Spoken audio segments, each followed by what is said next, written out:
aujourd'hui pour Israël. C'est une question qui n'est pas simple parce que l'adhésion des États est une affaire des États membres.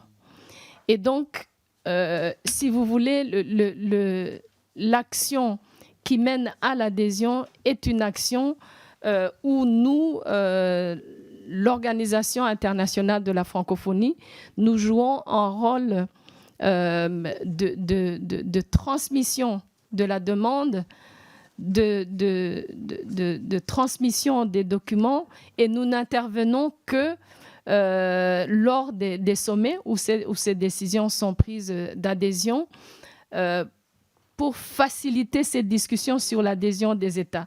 Donc, malheureusement, nous, l'OIF, nous restons très limités. Nous avons actuellement d'autres demandes également. Quand je suis arrivée à l'OIF au début de l'année, j'ai proposé qu'on fasse un moratoire sur l'adhésion. Parce que nous sommes aujourd'hui 88 États et gouvernements membres. Qu'est-ce qu'on veut vraiment de la francophonie ?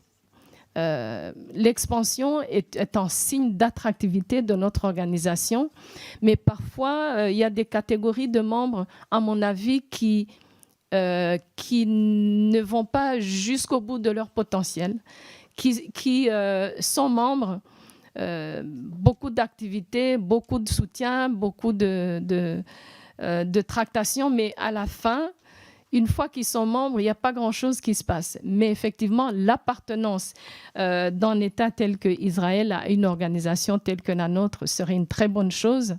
Nous restons très limités par rapport à ce que nous pouvons faire, nous, en tant qu'organisation internationale de la francophonie. La langue française peut exister et se développer aussi en dehors des États de l'OIF. Moi, je prône très fortement qu'on favorise les communautés francophones.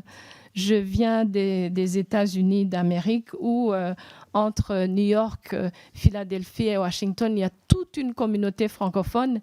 Et je pense que de plus en plus, notre approche devrait être des communautés de locuteurs de la langue française, en plus des États membres et surtout une certaine coordination avec les diasporas francophones, y compris dans des pays tels que la Chine, où certains États comptent des centaines de milliers de locuteurs francophones.